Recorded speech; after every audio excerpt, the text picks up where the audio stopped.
let's just get down to business, man. All right, the Knicks. Like I said, we put out a clip last week. Knicks are gonna run down on the Bucks, go to Milwaukee, run down on the Bucks, and we was talking big cash shit. You know what I'm saying? And we got our ass whooped, man. Oof. You know what I'm saying? We got slapped the fuck up. We got washed up, man. No other adjective I can say that's gonna describe what happened. So look, we get washed up. Let's start with one positive note before we start smashing the Knicks, right? Yes. Mm-hmm. Julius Randle. Woo! As hard as we have been on Randle, and we've given him love, right? Mm-hmm. But as hard as we have been on Randle, listen, until he goes to the playoffs and redeems himself in the playoffs, he's still good with me right now because he's having from starting shaky to where he is now. Julius Randle, the second player in the last 25 New York Knicks seasons, 25, to have 25 points in the first half and shoot 100% from the field. Let's hold up. Before we do anything, let's get lit tonight. Let's take a shot for motherfucking Julius. I got a quick stat about Julius too. Now that we're giving him his flowers, Julius Randle is the only player in the NBA with the following stats this season: 200 plus 50 points, 190 plus rebounds, 100 plus assists, and 25 plus 3-pointers. And he not shitting the bed. He not shitting the bed this time around. Hold on, before we take a shot, let's lick a shot and take a shot. Hold on, let me get my gunshots. Let me get my gunshots down. Hold up. Where we at? Gunshot, ready? Gunman them. Let's go. Good man. They gotta stop the disrespect. They can set shot.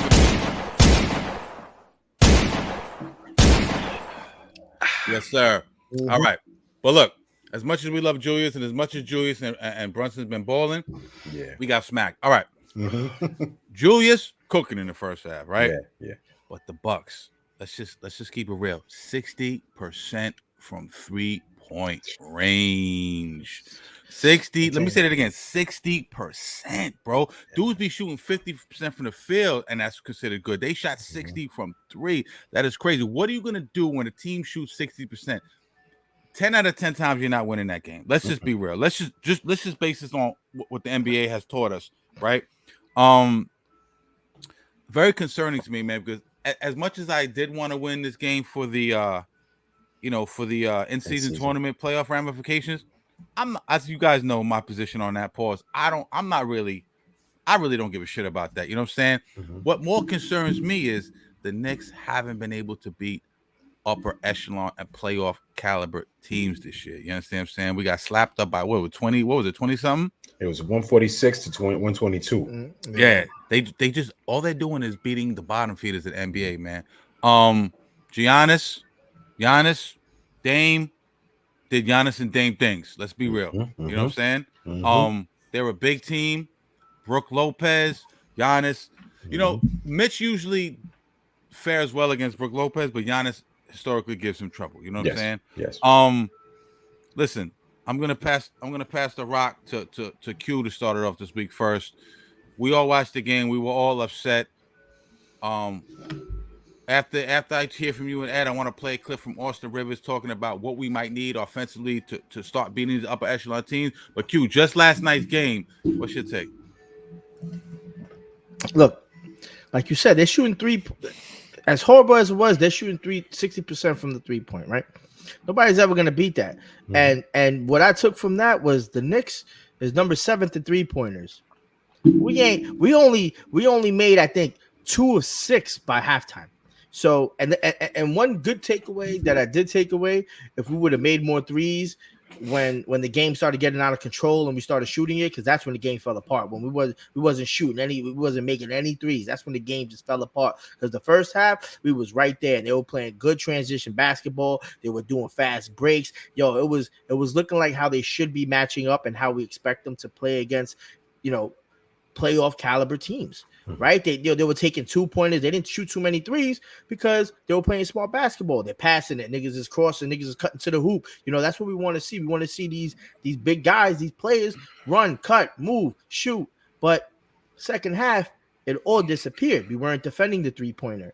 And then as good as Randall's playing, I always have to say this: when he gets into the paint, he has no paint moves. As good as he's playing, I still think if he we need him to still hold us down. Him and Brunson need to be the smartest players on this team, and we can't afford them to have costly turnovers, because sometimes, like it happened with Randall last year. He was in the paint, somehow he's dribbling and it hits his leg and it goes out of bounds. Same thing it happened with Brunson. We can't have that, because teams like the Bucks, they're going to take that, they're going to go down, they're going to just make the lead even larger, and your morale is just going to get even more destroyed. And by the time it's 15 up, the closest we got was 9, and then it go back up to 18, and then it'll get back down to 12. You're never going to win playing behind. Granted, we have a great team, but we don't have that team that's going to get us past that ceiling. We're still at that same ceiling that we were last year when we finished the season off. We need something to get us past this. We're right at the door. We just don't have the fucking key, or at least the right key to unlock that bitch and get over the threshold, and that's what we need. And I don't know, we know who it's going to be. And we have a couple of players like Grimes is playing like shit ever since he got hurt with his hand. I don't even know what he's even doing at this point. He shouldn't even be starting. I wouldn't even play him. We got we're gonna get into Grimes. We're gonna get into all that later. But I saw some good, but then I saw a lot of bad. And what I said yesterday is that the Knicks, they're always playing from behind, and they can't play from behind. Granted, it's always awesome to see how they came back, and almost beat the Suns. We came back and we beat the Heat. That's great. That's good for entertainment. But bro, that shit's not good. We don't want to see you losing by 15 just so that you win by 2. We want you to fucking win by 15, because playing behind, in order to get there, you have to click on all cylinders. In order to beat a team like the Celtics and the Bucks, you need to click on and fire on all cylinders at all times when it's game 7. These little mistakes that they're making and people can't score and all this, all the shit that we're seeing. When that happens, we're gonna lose, and we're gonna be in the same place that we were last year. And this is how we need to make a change, and we need an addition. Ed, what's your take on last night's game? Last night's game was it was a crazy game. Like the first half, we were there. We were rolling with them. We were rolling. Randall, 9 for 9 in the first half. You know what I mean? Coming into this game, the Knicks were the number 1 defense, and the Bucks were the number 3rd in offense. But it was crazy because being the number 1 defense, the Knicks allowed 75 points in the first half. That's the most they allowed in either half all season so far. That's crazy. Both teams had the highest field goal combined. The Knicks kind of like just let the Bucks score. Like the Bucks was finding ways to score by all means, and they have Dame, they have Giannis. Everybody knows that they're gonna go do the thing. But then when you get Middleton getting good shots, when you got Brook Lopez, when you got who was it, Cameron Payne balling out, Beacham, Beasley, like when you get that whole team clicking, you can't stop that. And like you were saying, it looks good, coming from behind and winning those big games, but you can't do that against the elite teams. Like you gotta let Dame and Giannis get his, and even a little bit of what's the third option, dude? You just said his name. Chris Middleton. You get, even Damon and Army Torture, Damon and Giannis gonna get their shit. Middleton's gonna get shit off, but you can't have the rest of them dudes. No, Bobby Portis and them guys. Yeah. And then they had this young kid. What's his name? I'm looking for his name. Green.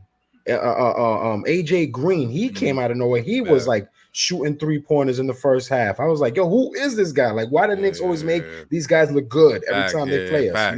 Then we start playing from behind, and then look, we shot a horrible 49% from the field, 30% from 3. We were just chucking and chucking and chucking.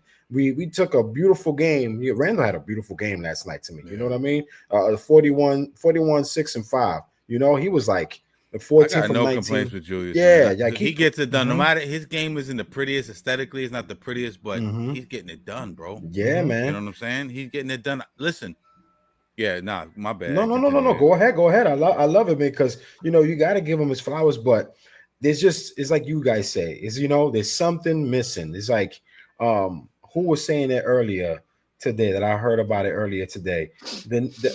Last night, Kenny Smith was saying, the Knicks don't ever have the number 1 guy on the floor that like say when you got when the Bulls, when you got back in the day, you were gonna play the Bulls. Bulls they never have the best player on the court. Absolutely. Yeah, Jordan was the best player on the court. Yeah. Obviously, every game, no other team didn't have that guy that'd be like, yo, this guy's gonna come in and beat Jordan. Same thing with the Knicks. Like if they play the Miami Heat, Butler's the best player. Last night, Damon and Giannis, et cetera, I could keep on going. Sixers, and B. I don't know. I might have to push back a little bit on that. When they play here, I don't know if Butler's the best player anymore.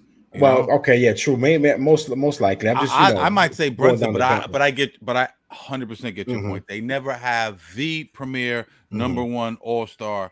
Yeah, top of the line guy on the court. No disrespect to Brunson. I love Brunson Burner. He's been a fantastic Knick since he's been with us the last 2 seasons.